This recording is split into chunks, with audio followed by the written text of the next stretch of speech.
So I'd like to welcome everybody out to the regularly scheduled county commission meeting.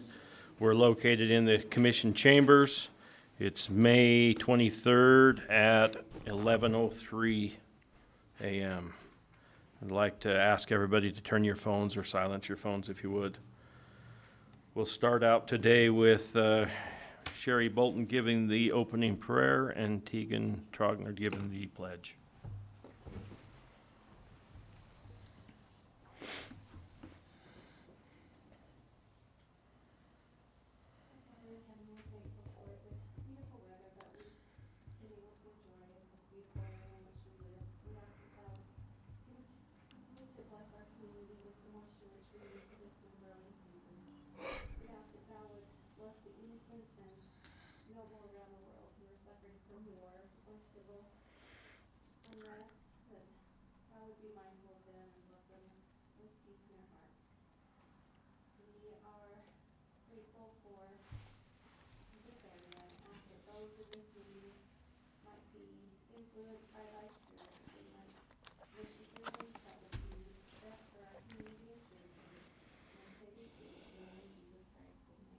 Amen. I pledge allegiance to the flag of the United States of America and to the republic for which it stands, one nation, under God, indivisible, with liberty and justice for all. Thank you, Sherry. Thank you, Tegan. Nothing, just Okay. talking. Next item on the agenda will be approval of the minutes for May 16, 2022.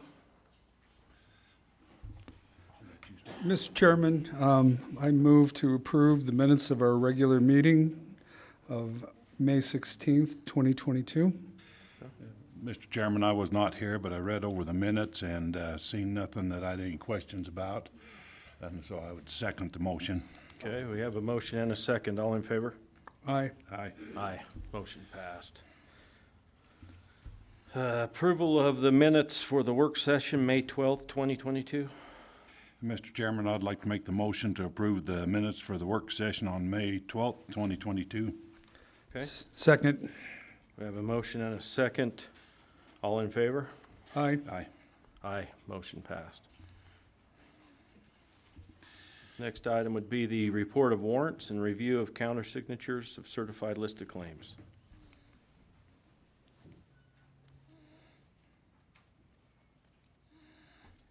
Commissioners, I have warrants from May 19th in the amount of $875,885.42.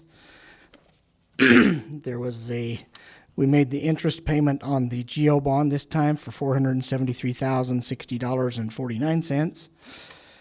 There was a check for, I just seen it, $50,000 for rural grant to Dev Pipeline LLC out of the grants. So I'm assuming this is part of the Central Canal thing. No, I'm not sure what that is. that one So is the, I didn't- from the Economic Development Grant that they received. There's a committee put together that received a certain amount of money for economic development. And the Dev Pipeline is that coding school that goes on at the Innovation Hub. Okay. And I don't recall any other big ones in there other than the two that I mentioned. Okay? My only comment, I don't have any claims today, other than I will state that these were not created or modified in the county clerk auditor's office. They were created outside of our department. Okay. Anything else? Nope.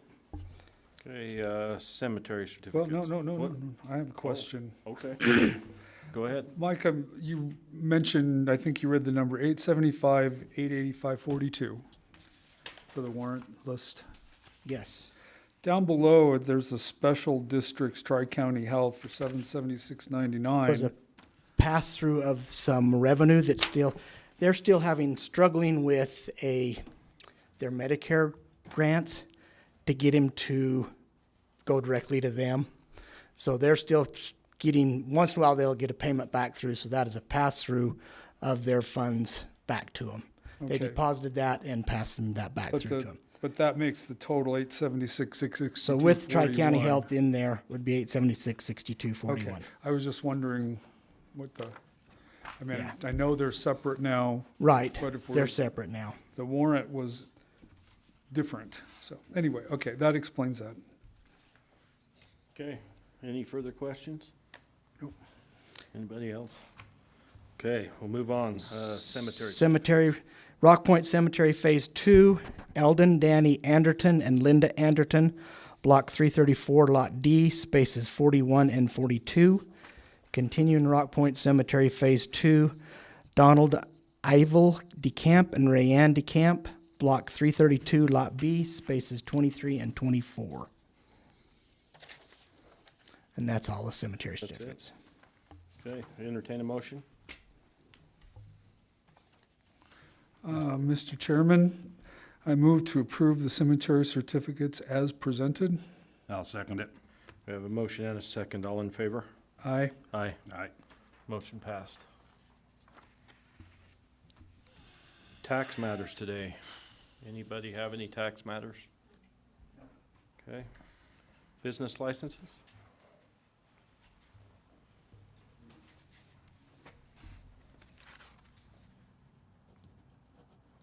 Good morning, Gabby Hawks Blackburn with Community Development. We have 4 today, 2 home-based and 2 commercial. The commercial businesses have the same conditions, if you'd like to hear those together. Okay, Okay. we'll go with Magnolia Nail Co., located at 473 North 2500 West, parcel number 4, 11836. This is in the, Mazer Shopping Plaza by 7-Eleven in that strip mall. So this is just a nail company that will be doing appointments and apprenticeship programs. So they have their normal tables, chairs, and nail supplies, polishes and stuff. This whole strip mall was approved by the building department, so they didn't go back out to look at this specific one. But they also, part of their conditions are that they need to follow all Uintah County Fire, Tri-County Health, and Uintah County Building Department rules and regulations. The next one is Subcolo, but their DBA is Adrift Rafting. They're located at 9500 East, 6000 South in Jensen, parcel number 69926. This is a rafting company, so they store their rafts and they have cars and trailers and stuff to haul the rafts, as well as the people who hire them meet at the place. Part of their conditions are the same as the other, follow all Uintah County building, fire, and tri-county requirements. But just to note that the Uintah County building requirements include but are not limited to no use of the kitchen, no sleeping in the building. The second floor can only be used for storage, and they can only use the approved bathrooms unless they meet with Uintah County building and get those things approved. And that's it for these 2. Okay. All right, Mr. Chairman, let's see, we had the Magnolia Nail Company and DDA Adrift Rafting, is that correct? Yeah. Well, I'd like to make a motion that we approve their business licenses and with the following, all Uintah County and fire and tri-county restrictions that they have put on them, and yes, that's got that covered on it there. And I'd like to make that motion. Okay. Second. I have a motion and a second. Any further discussion on these? I guess these are commercial and. Yeah, those are Okay. Division 1. Any further discussion? We have a motion and a second. All in favor? Aye. Aye. Aye. Motion passed. These next 2 are home-based. The first one is Little Mountain Repair, located at 5630 South, 8500 East, parcel number 69528. He is a mobile mechanic, so it's a home-based business. The home's just being used as home office as well as storage for his tools. But he's working on heavy equipment. He'll go to where the heavy equipment is. No heavy equipment will go to his home. And actually, part of the conditions are that no commercial vehicles are parked at the property without first obtaining an approved CUP, and no work is done at the home. The home is only used for the home office and storage, and that they follow all home-based business rules and regulations. Okay. Entertain a motion. Mr. Chairman, I move to approve the business license for Little Mountain Repair, home-based business, and provided they are in compliance with all of the home-based business requirements. Okay. Have a motion. I'll second. I have a motion and a second. Any further discussion? Seeing none, all in favor? Aye. Aye. Aye. Motion passed. And our last one is Reese Cleaning. It's located at 346 West, 2100 South, parcel number 5108317. This is a mobile cleaning service, so the home is just being used as a home office and to store some of the cleaning supplies. They go to houses, apartments, and commercial businesses to clean the interior or exterior surfaces. And the only condition on this one is that they follow all home-based business rules and regulations. What was their name again? Reese Cleaning, R-E-E-S-E. Okay. Mr. Entertain a Chairman, motion. I'd like to make a motion that we approve the business license for reef cleaning, as long as it follows all home-based businesses and rules and regulations. Okay. Second. We have a motion and a second. Any further discussion? Seeing none, all in favor? Aye. Aye. Aye. Motion passed. Thank you. Thank you.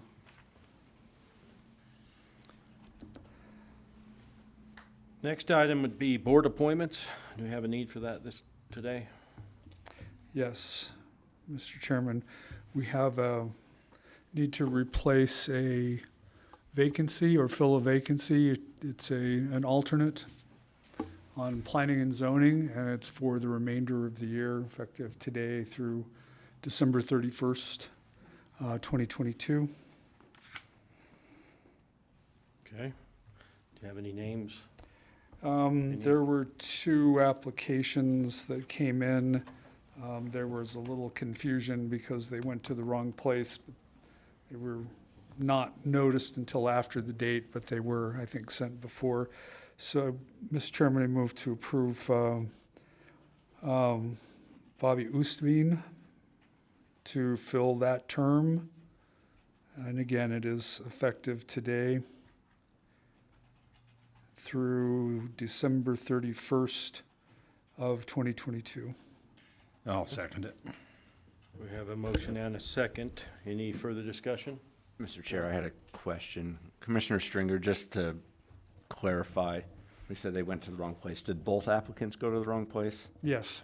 Okay, so, They both went to a private email and they weren't looked at. okay, And so so- but we're not dealing with a No, situation where there's no- one person applied appropriately and the other person, For some reason, they got the wrong okay. address, Then but they I think applied we to the can, same wrong address. I think we can just go forward with the motion. Okay. Any further discussion?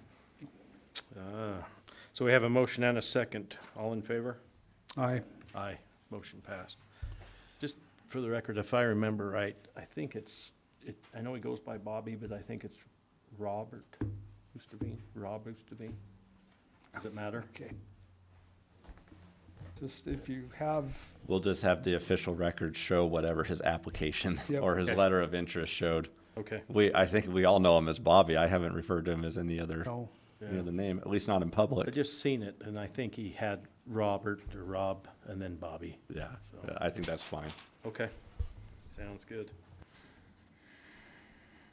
Moving on, the next item would be a bid opening and possible bid award for sound and light equipment at the Western Park.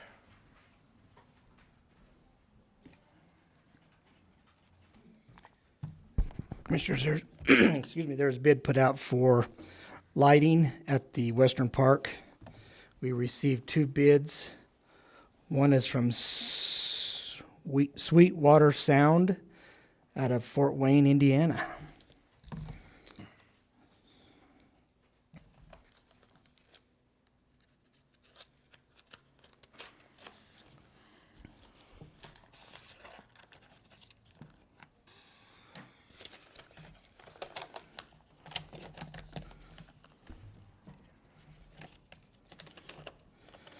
$117,884.72.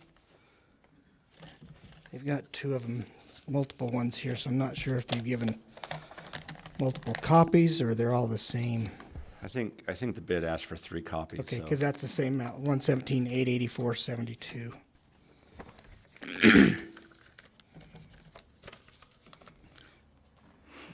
Next one is from Clear Wing Productions out of Denver, Colorado. Clear Wing. Clear Wing, CLEARWING.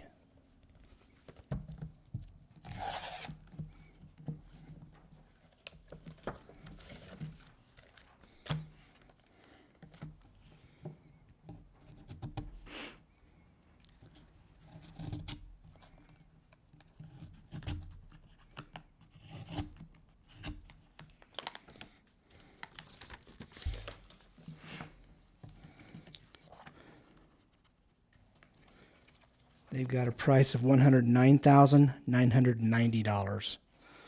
So with that, Commissioners, I'd recommend we take this under recommendation for 2 weeks, because there's not a meeting next week because of Memorial Day, and set up a committee, whoever they may already have one on this one. Yeah, what we have, this is time sensitive. Oh, is it? So what I was gonna Okay. ask is if we could move this to the bottom of the agenda, which would give John time to meet with the Western Park. I have a conference set up with Tracy and Mel that I can step out and get this information to Hurry and them. go through and see if we can't get it Okay. at the end of the meeting, if that's acceptable.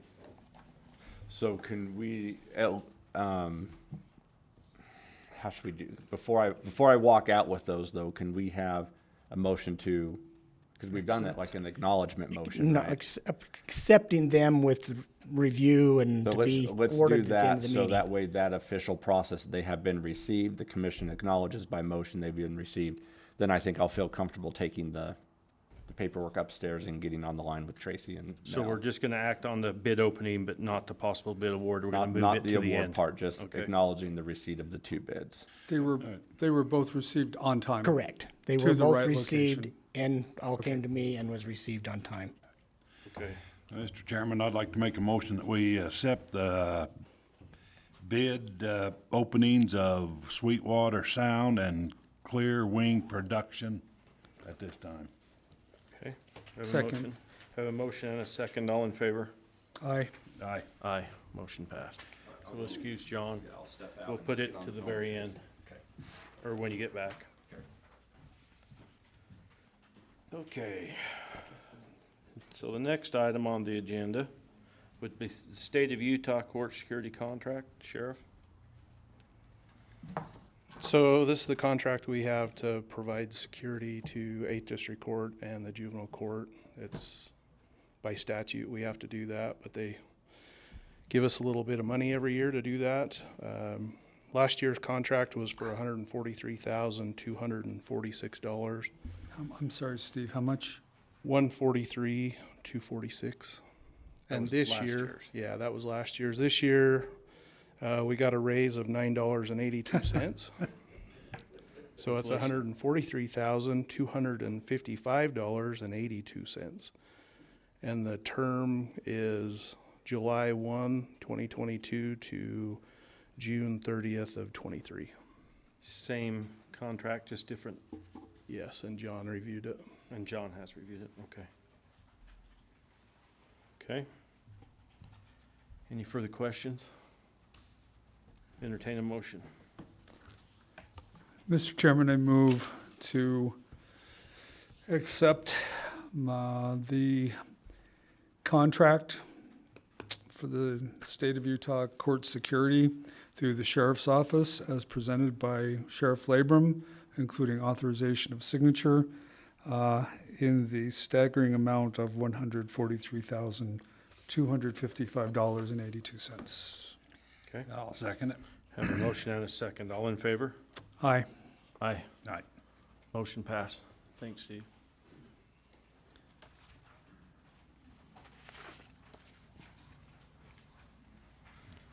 Next item on the agenda is rezone for Stephen Styler, requesting a rezone from R from a RA1 to an R2 on property owned by Susan L. Hawes Trust located at 3370 West Pitt Road, Vernal, Utah, serial number 58533. Gabby Hawks Blackburn with Community Development again. So I have this presentation so that we're all on the same page. You can see the parcel that we're talking about highlighted in blue here. This is Hidden Hollow and Air Village. So the process is this went before our planning commission who recommended approval.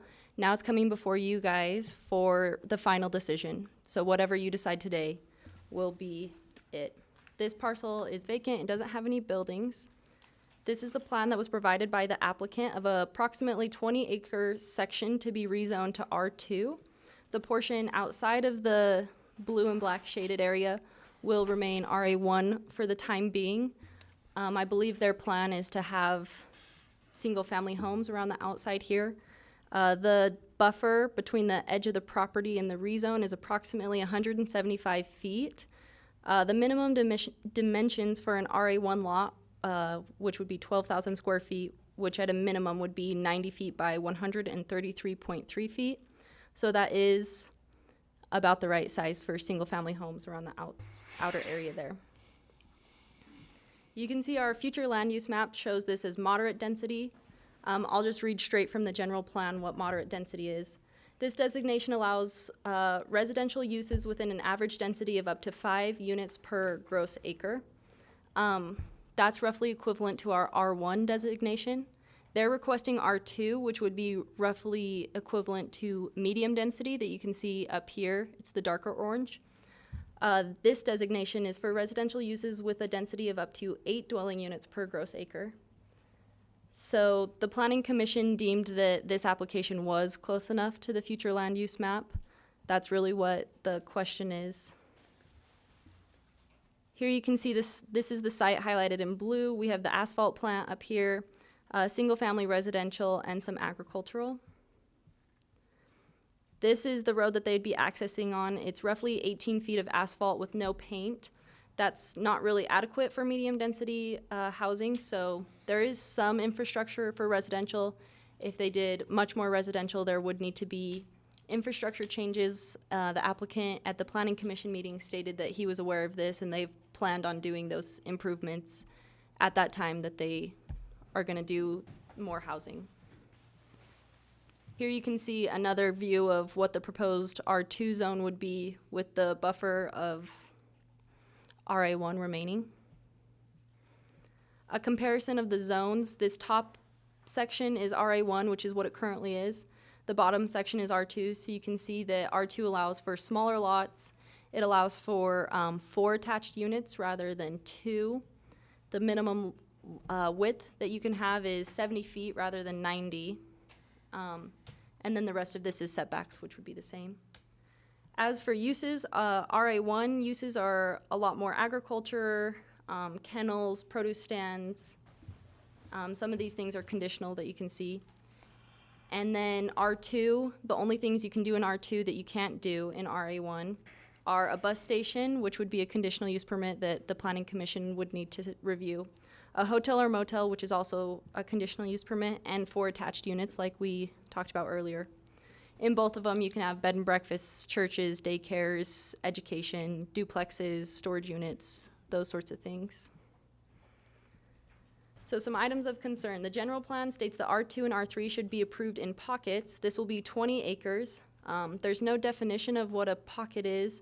So the Planning Commission deemed that this did fit that, but you can make your own decision. The access road is small, not suited to high traffic. Depending on the use, the road could need updated. There are only single-family homes and agricultural surrounding. This would be the only multifamily and high-density zoning in the area.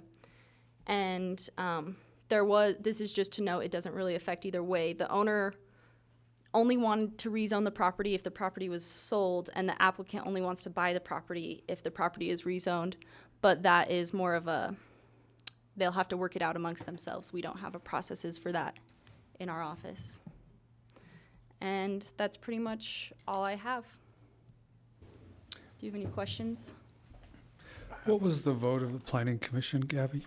It was 6-1 in favor. 4-1 in favor, sorry. Oh, yes, 4-1 in favor. The access road, do you have a, how far down does it go until it becomes a striped? Oh, going the other way? Yeah. I'm How- not sure, do you know, Matt? People coming out of this new subdivision, if they hit the road, how long until it comes to a multiple laned road?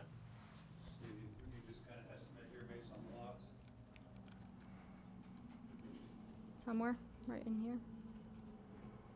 So I bet you're around 1,000 to 1,500 feet of road there from the From here? where the road turns to the north Quarter of a mile. to where it connects there, probably around 1,500 feet or so. Is 1500 south striped? I don't know if it's No. striped or not, but it's a two-lane road. I mean, it's a regular two-lane road. Then what's the, so in this, there's 20 acres plus the buffer around it. How many, The total Families. parcel is 32.9 acres, 32.9? is the total parcel. They're requesting to rezone 20 acres of that. That'd be the R2 for high density. And then across the way, is that high country? What's the Hidden Hollow and Air Village. Air Village? There you go, Hidden Hollow.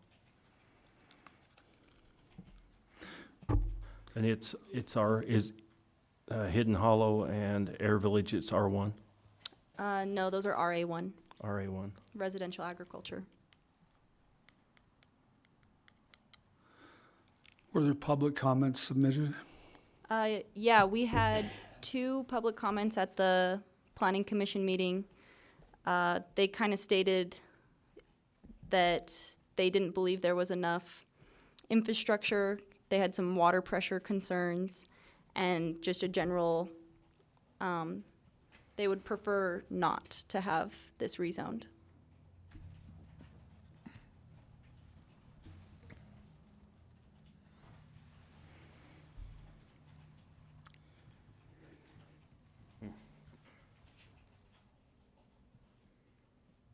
Yeah, I've had some phone calls from people that live in the area, and they have the same concern, their water pressure, and then their homes being by a multiple family homes, fourplexes or duplexes. They feel like it's gonna lower the value of their homes to have them in that area. We don't have any in that whole area. There's no duplexes or fourplexes up there already. No. They're gonna sell off the lots around the outside edge first, as single-family dwelling homes, is that what? I don't know necessarily like the order of operations, but the outside, the most they could do on the outside would be the duplex that's allowed in RA1, which any of these other homes could do as well. But inside R2, they could go up to a fourplex. So in RA1, they can already do duplexes. Yeah. So it's just the going to a fourplex is the change. Yep. Well, I guess there are some other use changes as well. So in the R2, if for whatever reason they don't go through with what they're planning, they could also apply to have a bus station there, a hotel or motel, and that's pretty much it, I guess. Multifamily fort, is that what that says? Yeah.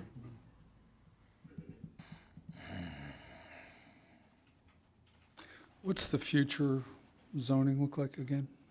It is moderate density, which is roughly equivalent to our R1 designation. They're requesting R2, which is closer to medium density, which is up here. But Planning Commission thought that it was close enough. So that's why they recommended approval. Yes, I have concerns about 1500 South being heavy enough to pack that kind of traffic. Have they submitted a plan? I mean, do we know what the schedule is, what they want to build? Nope. Anything They of that want to sort? build a housing complex.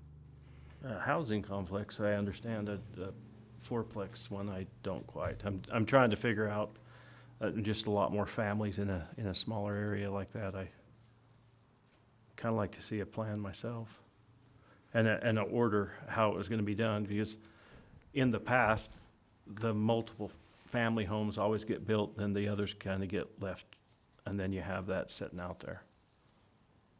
Yeah, So is there a process or anything? Yeah, so in the meeting, they said they were looking at doing townhomes, 4 units attached. So it would be different than a fourplex in a way, because each one would be owned individually, each of the units. Rather than a fourplex, it'd be under one ownership, and they would be rented out, the other units. But yeah, I mean, if you're looking for like a process to where you'd be able to see the plan and maybe change the zoning based on the plan, that could be, is that what you're asking? Just to make sure I'm answering the question. I'm just curious. I mean, you put the buffer around, and so you pull it in and you put the what is it, the R2 zone inside, based upon having a buffer of single-family homes around it to kind of block the neighborhood that's there. What's to stop them from building the multiple family ones first and then never, I mean, it goes to Yeah, at this point, 20 there's not. bucks and- Yeah, at the rezone stage, there's not. The only way to be able to do something like that would be to have them come in and apply for the planned unit development, which is what they were looking at doing, and then approving the zoning along with that development, so that those areas that they're wanting the higher density, so it may not be that they even want the higher density in the whole 20 acres. So you could maybe do smaller pockets even of the R2, if you did it along with their development plans. As another route that they could go. Is that kind of what you were asking? Yeah. Okay.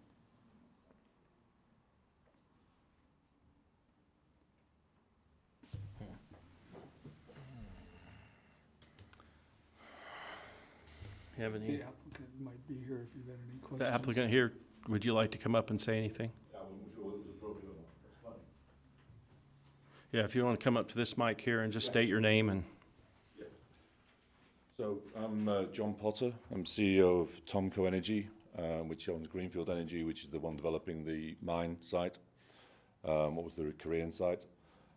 This application is in support of our plans for development of the tar sand site there, both for the mining operation and the in situ program that we have out there.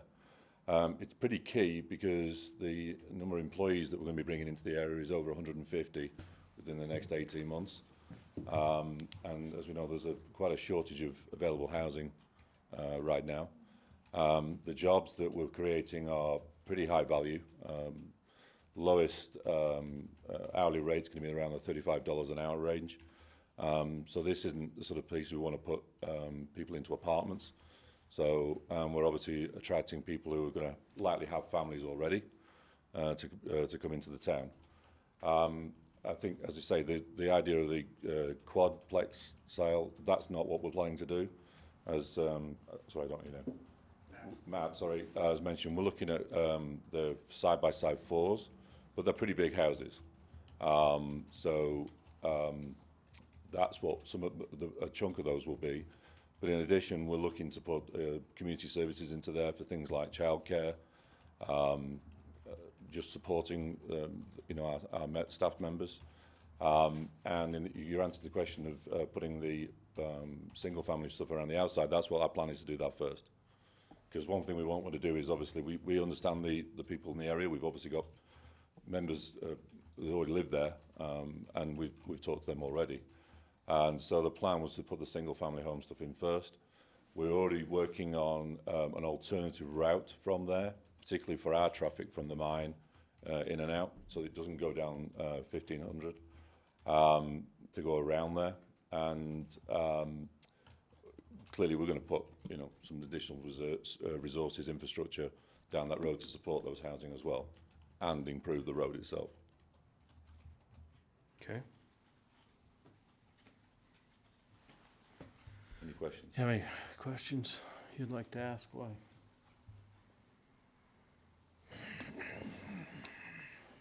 Okay. I don't see any further questions. I do know there's a few homeowners from the area that would like to have some comments, so I'd like you to come up and state your name if you would.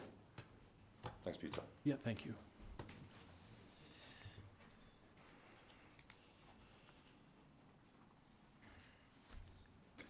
My name is Rick Bell. I'm property owner. One of the big concerns that I have is water. Okay?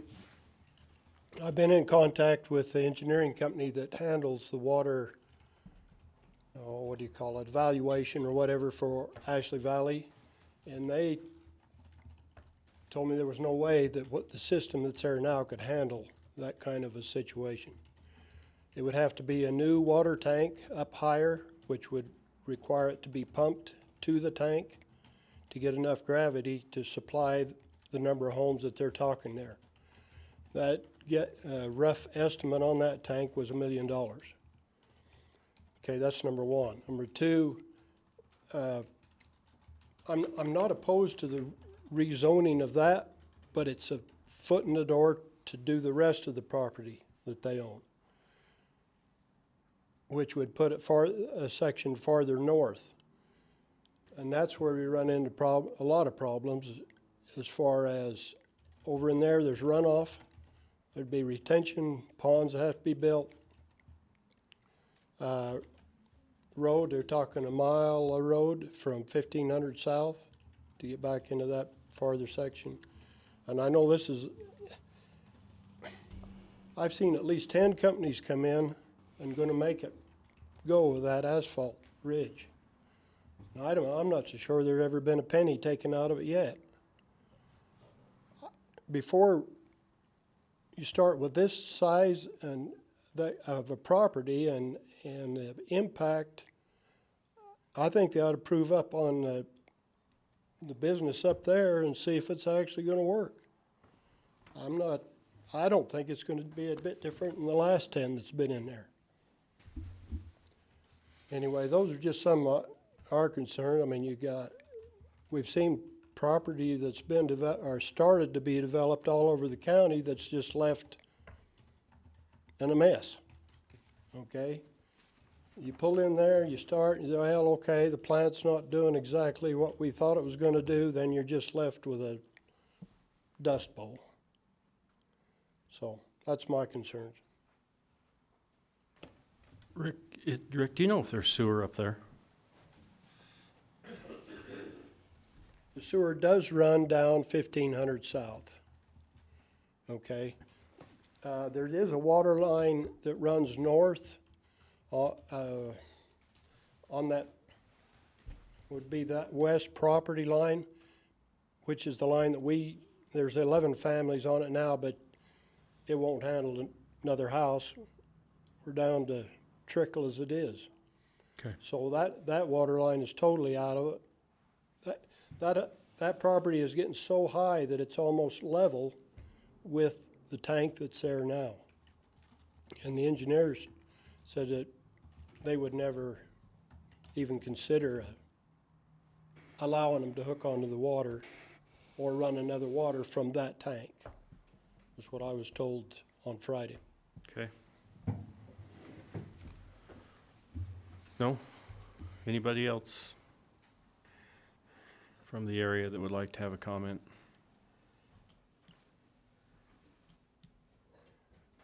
You don't live up there. I do have a comment. In attending the Ashley Valley Water and Sewer District meeting, the last few times they have commented that the water situation is not desperate, but we have a lot of building, and they were talking about the buyers, the builders supplying water shares to put into the system. And it's just kind of, it's an out there thing, and it makes me wonder, this is a lot of growth. And if there's water that comes with this property that could be turned in, shares into the water district. So I don't even know if is it in Mazer Water District or Ashley Valley Water and Sewer? Ashley Valley. So I just know that comment has been made at those meetings. several times about that is in the offing as development continues. So I just wanted to put that out there. Okay, thank you. Matt, this is for the rezoning, correct? If the water is not available, they wouldn't get a building permit. They wouldn't be able to build it, correct? Until the water, sewers, same thing. They're gonna still have to go through the process, Right, yeah. so it could be shut down. If there's no water, like Bill has said, then it wouldn't go forward. Yeah, so in cases where, maybe there's not the pressure that's needed there, because you have to have certain pressures at fire hydrants and things like that to meet the requirements. If the pressure's not there and the amount of water's not there, then the developer would have to do something to get that pressure and volume where it needs to be in order to build the project. I guess that's where I was coming to. I would like to see, before we change the zoning, my personal opinion, I'd like to see that the water's available, sewer's available, and actually see if it's a project that can come, because I agree with Rick. I can go around, I see 4 or 5 subdivisions around that were started 10 years ago, and they still sit empty. Yeah. And I hate to see that happen again. We need homes, and we need the jobs, and I'm happy that they're coming and they're doing it, and they've proved their business out on the other plant. It seems to be working great out there. So, me personally, I would just like to make sure that everything was in order before we change the zoning, to make sure that we can actually use the property for what, because I would hate to change it, then all of a sudden that doesn't happen, and then there's a motel comes to us we can put a motel there, Yeah. So what you could do, and this is just an option, I'm not making a recommendation or anything, but an option that you could do is keep the rezone application active, have them submit their development plans, and then the rezone can move in conjunction with those development plans. Because that's where they're going to have to show that there's water's available, sewer's available. They'll have to do a traffic study, soil analysis, a geotechnical study on the soils. So that's where they'll have to show that they meet all these requirements. Okay. And then as they meet those requirements, then those portions of the property that need to be rezoned can be rezoned. So that would be an option to where they don't have to pay another application fee for the rezone, and they can kind of move forward with their. So it would come back to the commission at that time, and it would say, hey, we have water, or we don't. It meets these criteria. Yep. So they would meet with the road department and make sure the traffic and everything is. Yeah, and you could even kick the rezone back to the planning commission so that it's running at the same time as the other application is, and Okay. so that is an option that you could do.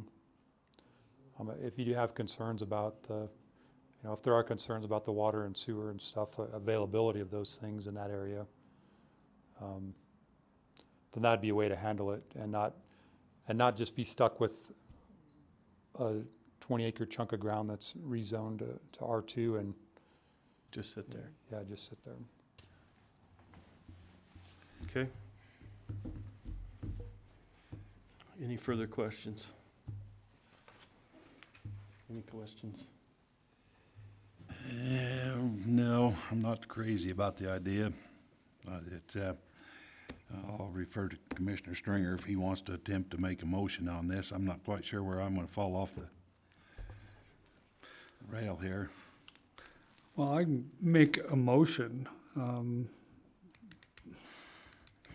but I can make the motion. I don't know if I want to try and include that, the plan that Matt was talking about, I think that's more of a, I don't know. I'm trying to decide whether to approve it with the contingency or just deny it and then have the contingency develop itself. Because frankly, I like the future zoning map is there for a reason, and I guess I'm not quite like Planning Commission close enough. It's zoned today. It has a future zoning that's not changing, so I'm not real wild about it. So I guess if I was gonna make a motion, I would move to deny. I'll second that. But I didn't make it. I said I'd move to, but I didn't make it an official motion. So I don't know if you wanna talk about it some more or not.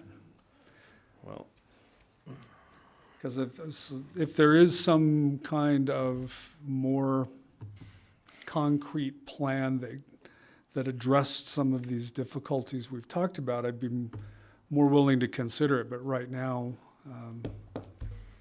I will go ahead and make a motion to deny. I'll second it. okay, we have a motion and a second. Further discussion?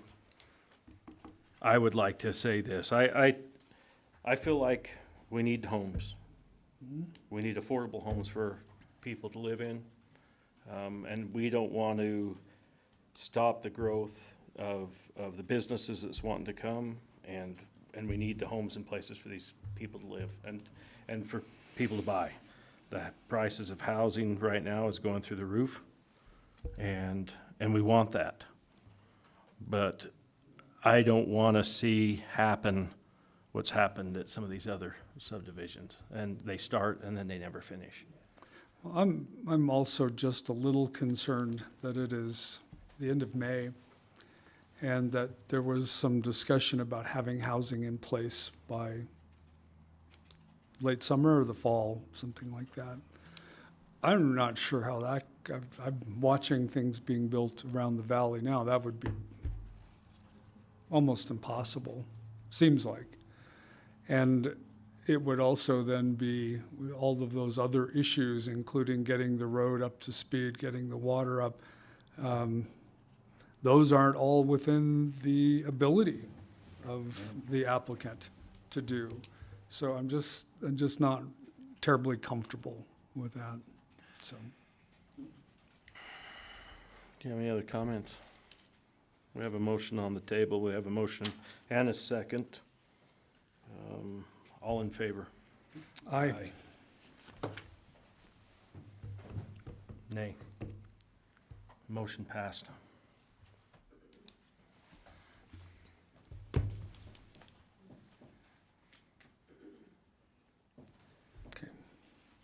Okay. Non-compliant structures. Yeah. Next item on the agenda is non-compliant buildings. First one is building division request authorization to record a certificate of non-compliance building or structure on property located at 1552 East Goose Ranch Road, Vernal, Utah 66316. Okay, so this particular home, it's a single wide manufactured home. They did obtain a permit to put it on the property. With the permit, they did show that they were going to do a permanent foundation around the exterior of the manufactured home, which is required per our ordinance to do. In this case, they set the home, they skirted it, connected it to the utilities, and the only inspection that's been done there was a electrical meter inspection. And so I did talk with the owners last week about where they're at, and they're not sure when they're going to get things taken care of. They weren't able to give me any kind of timeline.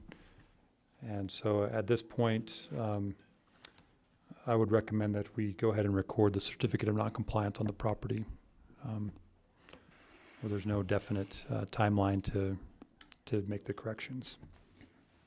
Okay. Entertain a motion? Mr. Chairman, I'd make the motion that we record a certificate of non-compliance on the buildings or structures on property located at 1552 East Goose Ranch Road, Vernal, serial number 66316. Okay, have a motion? Second. Have a motion and a second. All in favor? Aye. Aye, motion passed. Next item is Building Division request authorization to record a certificate of noncompliance building or structure on property located at 10547 North, 9500 East Tridell, serial number 121051. Okay, so this is an addition to a home. And we've sent several notices on it to let them know that, hey, your permit's going to expire. And so we had voided the permit because we hadn't heard from the owner in the time stipulated in the letters. And then the owner did call and wanted to schedule an inspection. We let him know, hey, your permit was voided because of inactivity. And so in order to reinstate the permit, there's a reinstatement fee, and then you have to pay for whatever inspections are left. And so the owner said he would call and let us know when he was ready for an inspection, and he would pay the fees at that time. But I don't know that we don't have a timeline or anything like that on this one either. And so at this point, the recommendation would be to go ahead and record the certificate of non-compliant building or structure at this time. Okay. Any questions? Comments? Entertain a motion. Mr. Chairman, I move to authorize the recordation of the certificate of non-compliant building or structure located at 10547 North, 9500 East Tridell, serial number 121051, and have that recording effective immediately. Okay. Second it. We have a motion and a second. All in favor? Aye. Aye. Aye. Motion passed. Right. Thank you. Thanks, Matt. Still no John. So I guess we'll go to public comment. So John would welcome public comment today. So he has a few more minutes. So we'll open it up today for public comment. We'll take about 10 minutes. Or until John gets back. What's that? Or until John gets back. Ask you keep yourself 3 minutes or so. That's the other John. The other John. John 1, John 2. I'm older, so I'm John 1.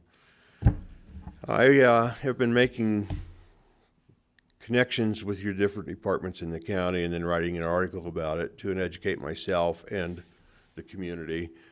It's come to my attention that there's been some concern by the employees that I talked to that they might be disciplined. I just want insurance either to quit or keep going from the commission because I sure don't want to get anybody in trouble for it.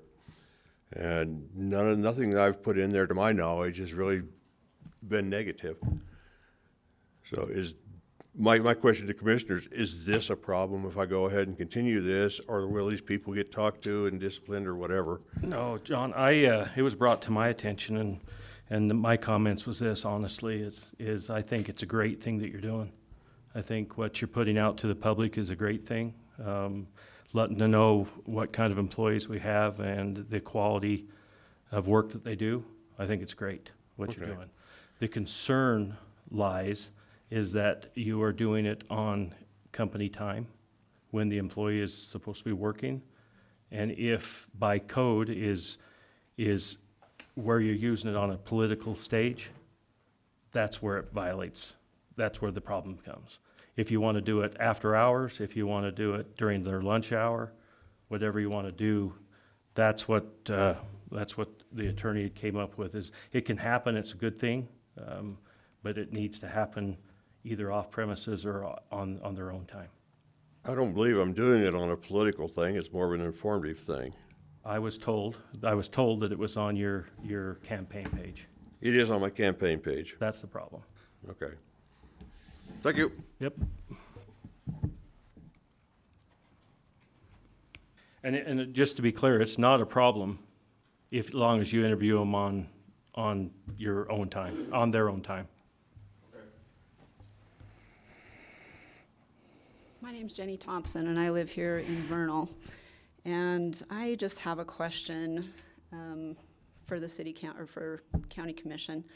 So for the last about a year and a half, I've been studying the Constitution and the Declaration of Independence, the Federalist Papers, or other founding documents, things like that. And I've taken a bunch of free classes repetitively from one group's called Patriot Academy at patriotacademy.com. Another one is Hillsdale College. And during my studies, I've come across some statistics. The specific statistic is from Texas, but I've come across information that kind of shows that it's widespread. So I inquired just recently from Mike Wilkins. I wanted to know if the County Commission swears an oath to defend and uphold the Constitution. I know our city council does, and I assumed that you guys did. And Mike told me yes, and he emailed me the oath so that I could see what it says. And anyway, it's just become increasingly important to me to make sure that we have elected officials who take that oath very seriously. And when I referred to the statistics a few minutes ago, what the statistics were is that among elected officials, specifically the statistic from Texas, they did a kind of a test to see what elected officials knew. And among state legislators in Texas, 95% of them didn't know what the Constitution even says. They couldn't answer basic questions about the Constitution.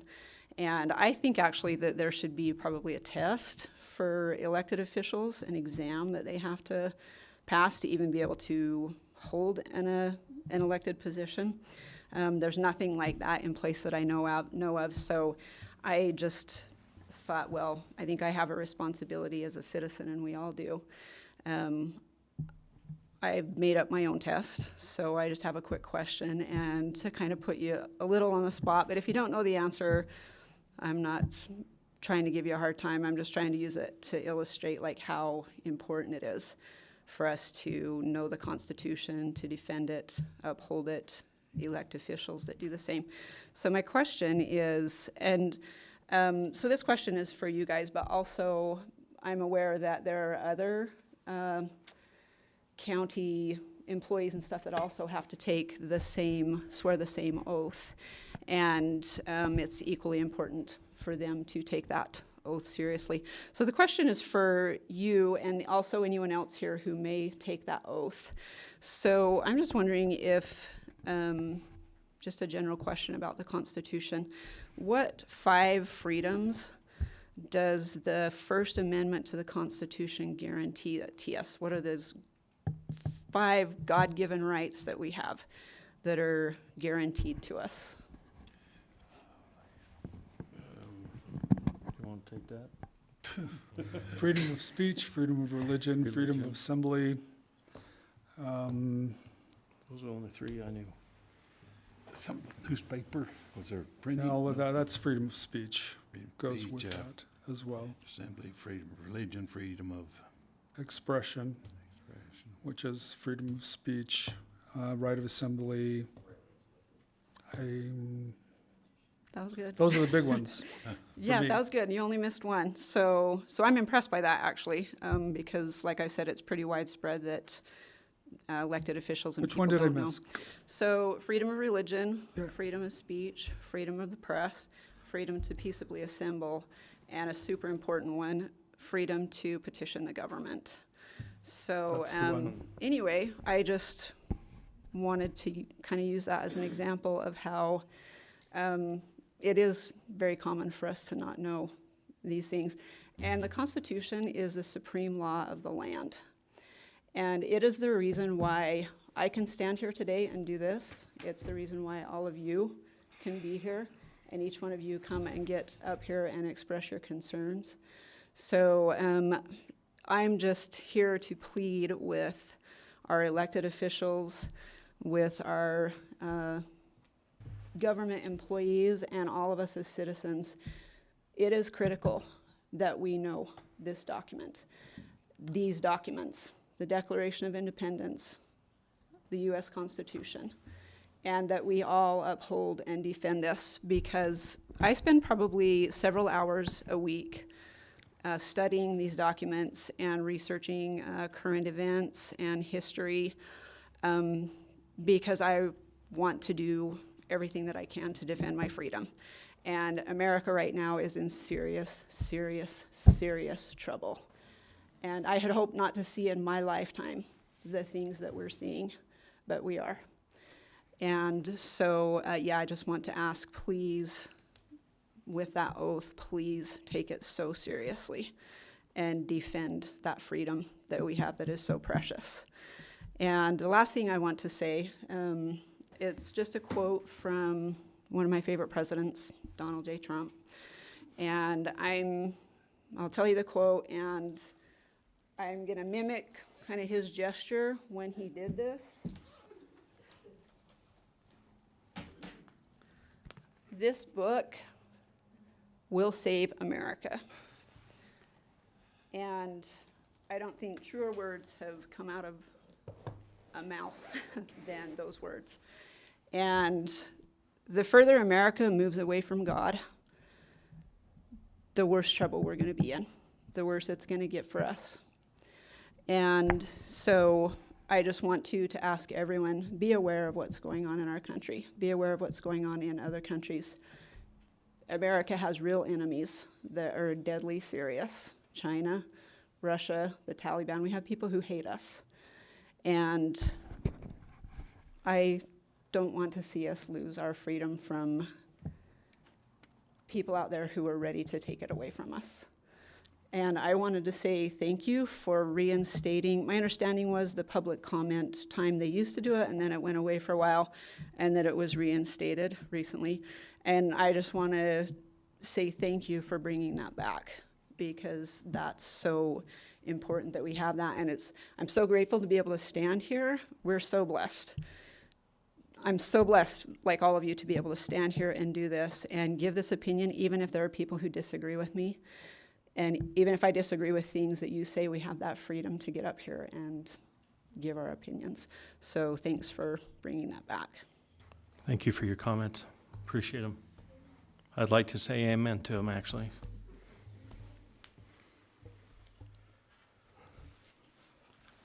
Any other public comments? Any announcements? Well, we're still waiting for John. Where's Leisha? She has That's the not a real stamp good program. announcement. Yeah, no No meeting next Monday. I think the junior livestock show starts next week. Not quite sure of that. What's that? Not 2 weeks. Sonia Norton, since I don't think we'll be meeting before this happens, there is the Outlaw ATV Jamboree. That will be the 2nd, 3rd, and 4th, I believe, of June here in the area. So all of you are aware there will be ATVs everywhere. It's a big event. It's grown a lot, and the Dynamites are serving breakfast. So That's good. yeah, we hope it's good. Anyway, just an announcement for the public. Yeah, I was hoping Leisha would come in and talk about it. Hi there, Darlene Riley. I live here with y'all.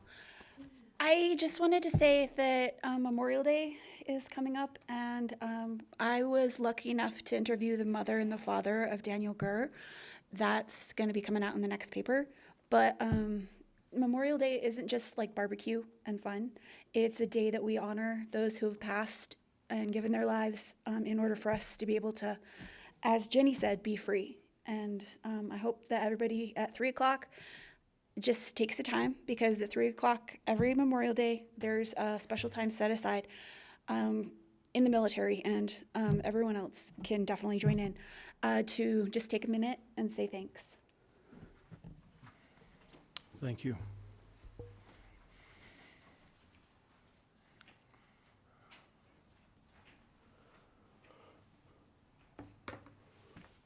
Okay, my name's Cindy Scott, but I'm a little confused here. Up until a couple weeks ago, when the warrants and the counter signatures and all that was done, you guys used to vote on it. When did you stop voting to accept it? On the warrants? Yeah. About a year ago? Yeah, last fall. Okay. Because sometimes you do approve it and sometimes you don't.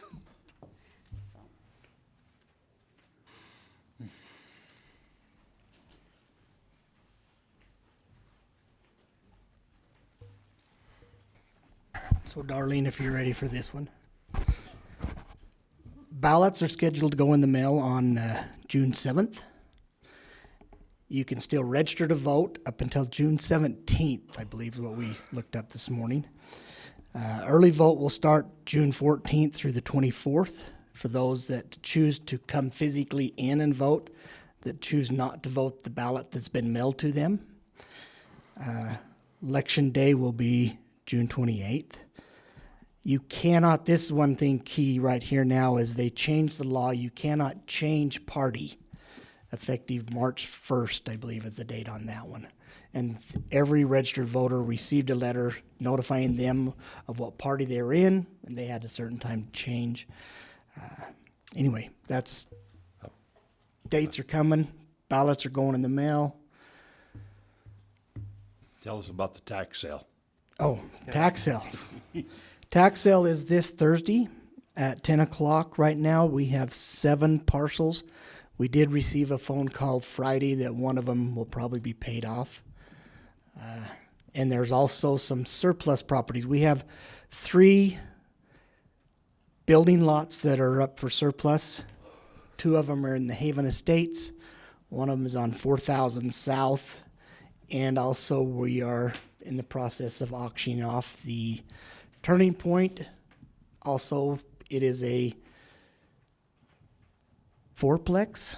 There's 4 units, individual units. It's actually an apartment building. Yeah. 4 units, but 2 of them share a shared kitchen. Those all will close this Thursday. And we have received multiple bids on those. We have not received the minimum bid yet on any of them. But they haven't, I think the way that bidding process is once, if you wait till the last 5 minutes to bid, you just open it up for another 5 minutes. It will continue as long as bids are coming in. It will continue to accept bids. Those by code have to be sold at fair market value. Turning Point is a... It's actually an apartment complex. Oh, is it? Mm-hmm. There was, when we purchased it, it was I think it's probably considered a, Barbara, what would that be, a 5-plex, a 6-plex? I know there's 4 separate apartment complexes and then 2 separate apartments that have a shared kitchen is what it's called. And you're allowing, I had a phone call yesterday, actually, you're allowing people to go through it? Yeah, in fact, there is a company right now doing an inspection on it for a potential buyer. Yeah, I sent them to Jess, I guess that was the right... Yeah, well, we've opened it. Okay. It's open for them, and I know that they're doing an inspection on it. Okay. So elections, can't change party, vote. Also, we have only a Republican ballot. So if you are registered with any party that, other than the Republican Party, you will not receive a ballot. Unaffiliated voters will not receive a ballot, but they have the right to come in and affiliate and receive a ballot. So only the unaffiliated may affiliate. Anyone else may not change party. There, John, I took up enough time for you to get back. Any other questions? No, I should have said this when Jenny was up, and I started listening to it more and more. We say it a lot, and that is the Pledge of Allegiance. We say it at every meeting that we come up with, and I've been saying it since I was in first grade, but it started striking me a little bit more recently because it does worry me along the same line as Jenny is. I don't mind, the disagreement is fine, but when you say indivisible, I feel like that is, we're becoming divisive. We are dividing, and I don't, that is troublesome. We need to remember that disagree, that's fine, but don't divide. That's not going to help anybody, because a divide is in another old saying, divide and conquer. And so that can't be good. There's a reason why that division is there, but it shouldn't be because of us. We should be watching who it is that's trying to divide us, because conquer isn't too far behind. But anyway, after John gets through, since we've been waiting for him, for those that are interested, I did look through, when I reviewed the minutes last time, I was a little disappointed in what I saw, but I think the disappointment lies with me, because I wasn't as detailed as I could have been.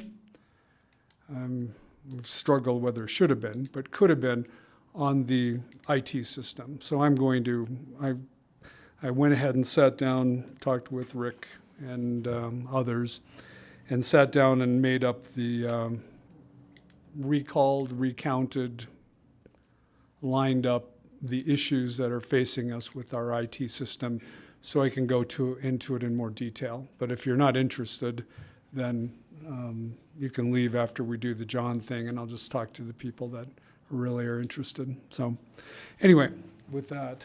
Okay. So close the public comment time, and we'll go back to the possibility of bid awarding for the sound and light equipment at Western Park. Okay, great. Thank you, commissioners and public, for being patient. So I could go review this with Tracy and Mel over at Western Park. So we reviewed, based off of the price point in the bid, we reviewed the Clear Wing systems integration bid first, because it was the low bid. It does appear that it is responsive to all points that were in the published bid for the equipment that is needed.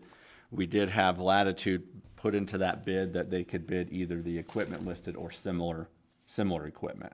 So some of the names don't match up, but the functionality and the quantity size are all matching up.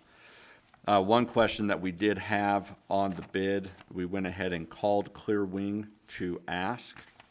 In their bid, they did have, on shipping and freight, they had prepay and add $0. We asked for clarification on that, if that meant that it was included in the bid or to add later, because zero, there was just confusion there. So we called them up.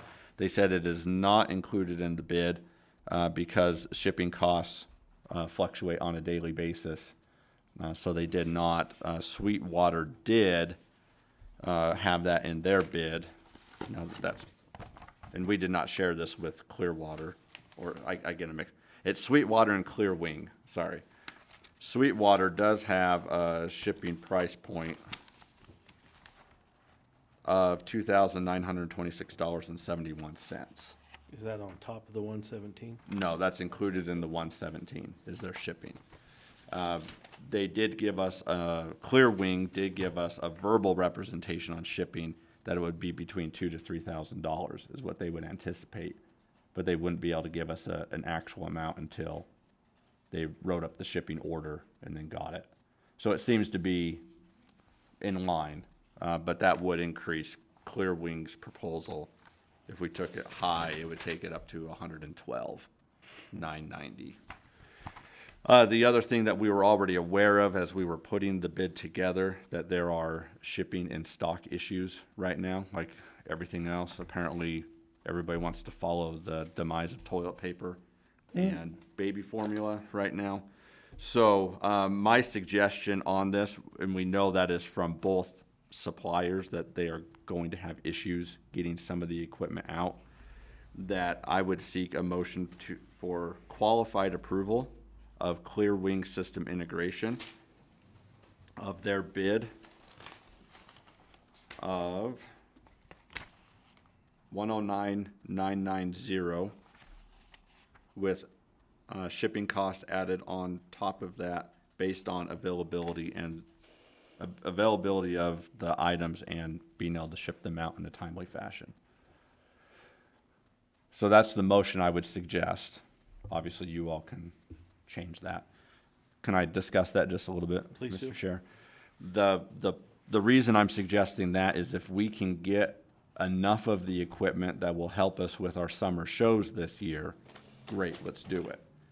If it comes back and they're like, we can't get any of the necessary items to you, so you're gonna get a bunch of cables, but you're not gonna get anything else, for example, we need to revisit, should we make the purchase? So based off of that, if they can get it out, and based off of Western Park's understanding that, yes, this gives us enough of the equipment that it will benefit our summer shows, great, let's do it. If not, we bring it back to a county commission to reconsider what we're gonna do with this. Okay, is there any way to do it that if, what is it, Clear Wing, what was it? Yeah. Clear Wing Systems Wing. integration. Say they couldn't get it out, but Sweetwater could. It would depend, if they can get the stuff where, yeah, your lights and your cables are all working, but if all they can do is ship out lights, but they can't do the cables, Yeah. then we would just say, okay, they can't respond then to the bid. Then I think we could go to Clear Wing or to Sweetwater. Okay. Do we need that been said in the motion, no, or? That's just our regular bidding procedures. If we go in and all of a sudden the company tells us, oh, wait, I can't get your truck until next year, then we just go to the second bid at that point. So, I forgot what you said, it's qualified Motion for Acceptance. qualified approval approval. of Clear Wing Systems integration in the amount of 112,990. just one, their bid was 109,990 Right, with But- additional yeah. shipping. 2,000 to 3,000, assuming the high end. And then it's based on availability and shipping of the equipment. Okay, And if we can't get this worked out, then we're just gonna have to bring it back to a commission meeting and say, yeah, we Okay. just can't get the equipment. Okay. All right, I'll entertain a motion. that one. I'll second that one. Okay, we have a motion and a second. All in favor? Aye. Aye. Aye. Motion passed. Okay. And my understanding is when I talk to them, he's going to have, as you know, businesses, you have the people who are doing sales and then you have the people who do shipping. He is contacting them right now to get us a list of what can go out. So we should even know that by this afternoon. Okay. Sounds good. So Commissioner Stringer, would you like to do that in the public comment time, or do you want? Yeah, that way it can be on the record, because the last record wasn't, I read through it and I was like, well, that's not quite exactly, but at the same time, it was sparse, and that was on me. So one of the things that popped up, the question was, why are we looking at bids for a new computer system, or not a computer system, but for a software system? And as I went back through, it started actually alarming me a little bit that I had so many particular issues. And I want to make this very clear. This is not on a person. This is not on even persons. It's on our county organization as a whole.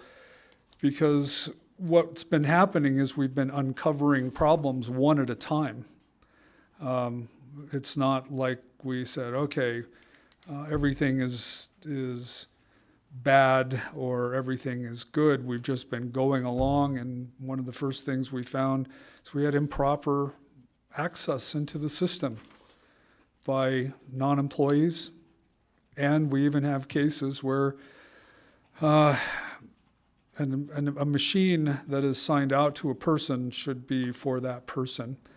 And if that machine accesses confidential or protected data, it shouldn't be a general use machine. But we're finding places where numerous people have the same access or have access to that machine simply because that's where the software resides. Well, we can do better than that. We can put the software wherever it belongs so that there's a primary and a backup. We are managing a ton of programs that I'm not sure why we're managing. This came to me back in the fall. I had asked IT to say, what exactly are we supporting out of IT? And it was 3 pages of stuff. Those are the kind of things that should never be allowed to happen. Every one of those surfaces, every one of those pieces of software that accesses the internet is another place for failure. It's another place for an entry. It's not, and it's basically because we didn't have any controls. People ordered it, it came in, IT supported it, but IT has more important things to do than to continue to operate all of those or support all of those. We also have issues with, this one is kind of troubling. It's also embarrassing that the county exposed years worth of highly sensitive data. And not because somebody wanted to say, I'm going to release this data and see what happens. It was a failing internally of hardware and of vigilance, more or less, us not checking what's going on. Part of it, again, because we have so many different systems. And this was a system that was an enterprise system that came into place in 2005. This is a big problem, and it will always be a big problem. You find the software you like, somebody buys them out, they don't give you much choice. They just say, well, we bought this system, and now here's what you're going to have. And that's exactly what happened. A system that we had that was operating our IT and our records for the county was replaced, and when it was replaced, it started posting closed sessions. We still have no idea how much money that has cost us, or may never find out how much it cost us. But it was on things where we were discussing negotiations for settlements on taxes, et cetera. So we do know it was accessed. We do know it was accessed illegally on the outside, but we have no way of finding out who. And we have no idea of finding out how far it traveled. We also have one problem that is really, it's kind of sticky. And once again, it is not to cast a stigma on any individual, elected or otherwise, in this county. But that is, when we run our own system, we program our own system, we troubleshoot our own system, and that means our administrators can get into any part of that system. And in some of our investigations from the outside, our auditors found places where they said, well, this was changed after the fact. Is it the end of the world? No, not if it's documented. The problem was the documentation wasn't probably where it should be. I mean, I'll deviate a little bit right here and say I'd take blockchain for everything we do if we could afford it, but we can't. So we came up with an aftermarket fix of audit tables, but what that means is the user, you have to have special access to see those tables. The general user can't look at it and see who changed it and what they changed.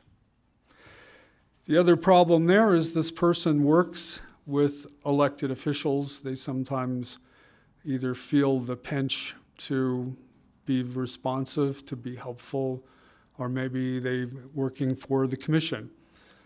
No commissioner, no elected official should be in a position to put pressure on an IT professional to change a piece of information because it might be embarrassing or because it might have been an error. That shouldn't happen. One of the things that the new software that we're looking into would do is that couldn't happen that way. We still have control and we have access, but in order to go in and change a financial record that is supported by a third party, they have to be told to change it, and as soon as they do, there's a record. It can't be one of those things that changes without leaving a decent fingerprint. So I could have added all those things, and you can see why I kind of glossed over it. But the fact is that there's also, time marches on, technology marches on, and things that used to work really well, and I can think of many things. For those of you old enough to do points, plugs, and condensers, electronic ignitions are great. There are all kinds of things that improve without necessarily displacing. You can still get what you want, but having more accountability, having more protection, I think is key. And that's why we're going to be looking at the system. So that was a little better, fuller answer. And if you would like to talk to me more specifically about it, I'd be happy to do it. So anyway, that was my revision. I'll be reading those comments in the next minutes and see if I did better. Thank you. Okay.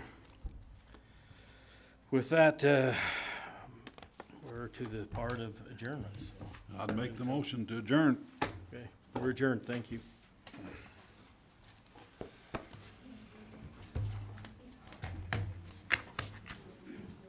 Next Saturday, Sunday, and Monday, you're taking Greg's spot. Did it record? Yeah. The whole time?